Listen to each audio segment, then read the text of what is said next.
you.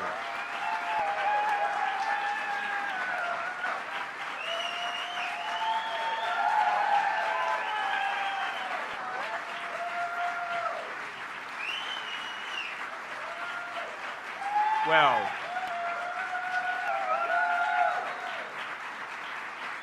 thank you all for coming. Well, of course, the first thing I have to do is to thank my great wife, Karen, for the fact that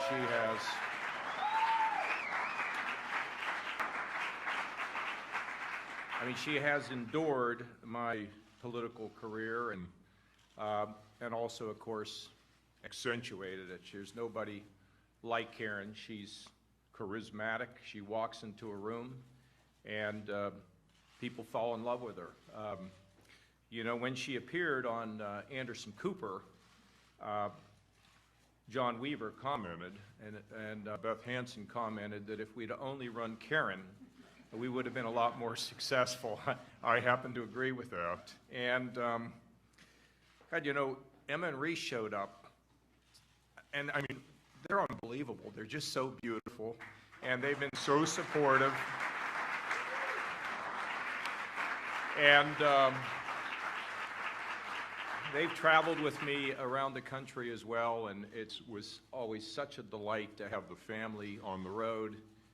And as their principal had said, don't let education get in the way of learning. And I think that they learned a great deal. And of course, I want to thank the Worthington Christian staff, and particularly Buzz and Bowden, for their patience and willingness to kind of look after our family. It was terrific. Our staff, nobody has ever done more with less in the history of politics than what the staff has done. I mean, it's kind of always been this way. It's been a mystery to me, other than to say that I like to think that they think that they've been part of something bigger than themselves. And we all want to be part of something bigger than ourselves. And I think we do it with honesty and integrity. And as a result, I think I know, and I sure hope and pray that they feel that this experience that they have had in this campaign has improved and in some way changed their lives for the better. And so I'm looking forward to being able to spend more time with them. The volunteers, just amazing. I don't know how many, 800 people we had. Is it 800 people that went to New Hampshire? People who went to Michigan, people were in South Carolina. I mean, I would show up places and there were like people I knew, and I'm like, why are you here? And but they were believers, and I could never thank them enough for the long car rides, and in the snows of New Hampshire they knocked on doors, and in the rain of South Carolina they knocked on doors. They really gave it themselves. My mother used to always say, never forget the volunteers, Johnny. And they were always the ones that have given me the octane, the fuel to be able to carry out my purpose. And I want to thank the people who gave the money, the financial resources. We never had all the money we wanted. We were probably outspent by 50 to 1. But we were never, ever daunted in that. And we just got up every day and did the best we can. And of course, a big thank you goes to Beth Hansen, who was the campaign manager and did everything that she could possibly do. Oh, and my dear, dear friend, Doug Price, who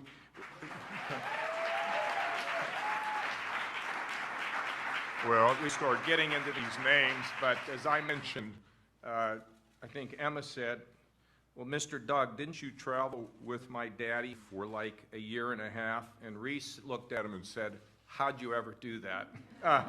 But we had a great time, and we're going to have a lot more fun in the future. And of course, the kitchen cabinet, I look at Joanne Davidson and Bob Klafke and Tim Trapepi, who The only guy I know that carried more luggage than an entire circus crew. I mean, it was just unbelievable.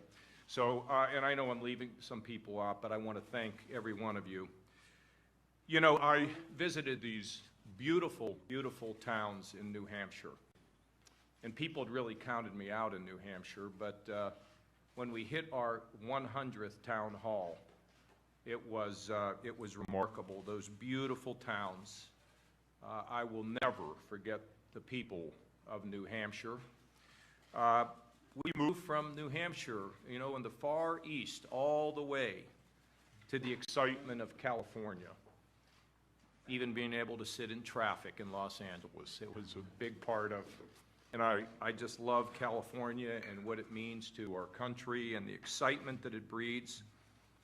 Yeah, I remember we were in the Upper Peninsula of Michigan. Never knew where it was. Heard about it all my lifetime. I never knew it was actually located above Wisconsin.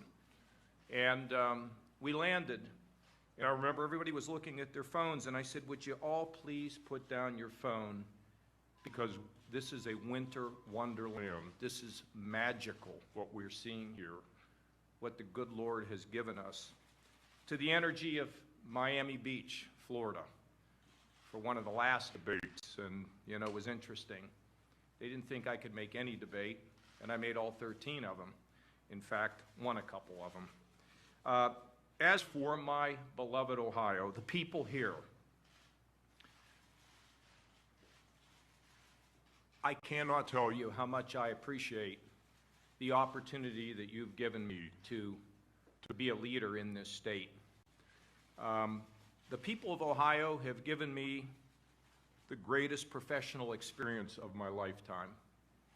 I've tried to pay them back, and last night in Cleveland, a woman, African-American woman, said, you made promises and you kept them.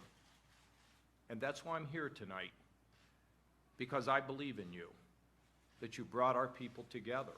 Well, it only happened because the people gave me a chance.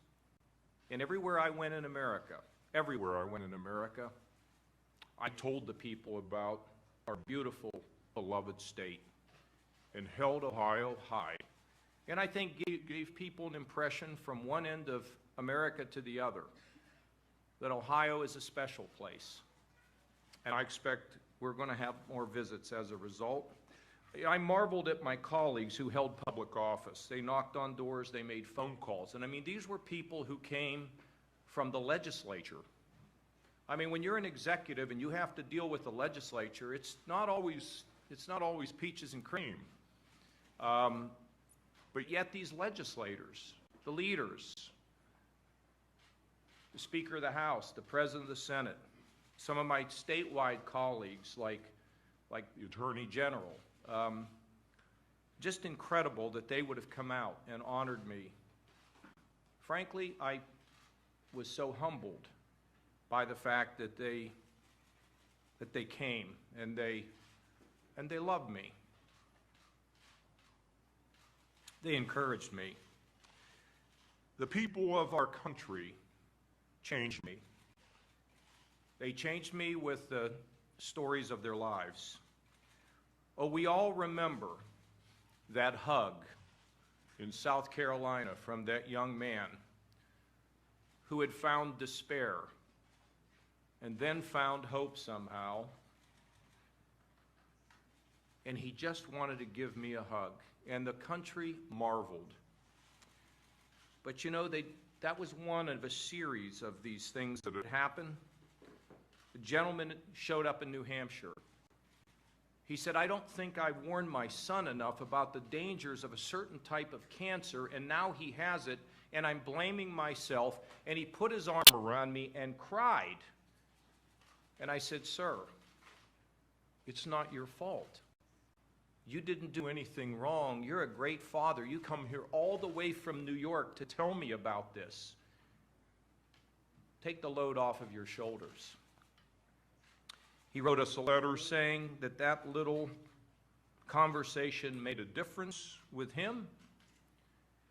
And when we went to New York, months later, standing at the rope line, was that man. He said, "I want you to know my son's doing much better. And I wanted to be here to thank you for taking the time with me." We were in a hall in Michigan, and a woman stood up and showed a picture of her son who had taken his life. We talked about faith, talked about her son and where he was, and everybody in that hall embraced that woman and made her feel that she was not alone. See, stories like this occurred all across our country. And I think it's, frankly, because for whatever reason, God gave me the grace to make people feel safe and comfortable. And they came to these town halls, they were absolutely magic. You know, I've learned something, folks, everyone here, that we all need to slow down our lives. Slow down our lives and listen to those who are around us. Look, let me be clear. We all know that economic growth is imperative to the success of our country. Economic growth gives people an opportunity to realize many of their hopes and dreams in life. And without a job, the family's weaker, the community's weaker, the neighborhood's weaker, the state suffers, and our country struggles. And I can tell you that economic growth can be achieved by our public officials if they just do their job. But they have to ignore polls. They can't focus on focus groups. And they have to overcome the fear of re-election or criticism. See, the formula is simple and it works. It is common sense regulations that don't crush our small businesses, because that's where our kids get their work now, increasingly. That's the fastest area of job growth. We know we need to lower taxes for individuals. And we have to cut taxes for our businesses so they start investing in America, not some country located in Europe. And we need a realistic path to balance the budget. And frankly, nothing more imperative than a balanced budget amendment to the Constitution to force the Congress to do their job. And we have to keep in mind that we need to shift power, money, and influence from government back to the people wherever we live. And we have to begin to run America again from the bottom up. However, the spirit, the essence of America lies in the hearts and souls of us. You see, some miss this message. It wasn't sexy. It wasn't a great soundbite. But I saw a young lady. In Philadelphia who came to me and said, "I'm a producer on a major cable show, and I watch your town halls and talk about the spirit of our country and my role." And she said, "You've affected my life." You see, I believe we all need to live a life bigger than ourselves. Yes, we need to live a life a little bit bigger than ourselves. We need to reach out to help lift someone else, because you know what? It comes to us naturally if we let it. You see, we are, as human beings, kind of hardwired to want to give someone else a lift, give someone else an opportunity. And when we reach out, it's so interesting, and when we reach out and help someone else, you see, what it does is it opens us, ourselves, to recognizing and receiving the help that we need in our lives. It's a virtuous circle. When we help someone else to rise, it opens us up to receive the things that we need in our lives, regardless of who we are. To paraphrase an old adage, I sought the greatness of America in her harbors and in her rivers, and I did not find it. I sought it in her fertile fields and boundless forests, and did not find it. I sought her greatness in her halls of Congress, and I did not find it.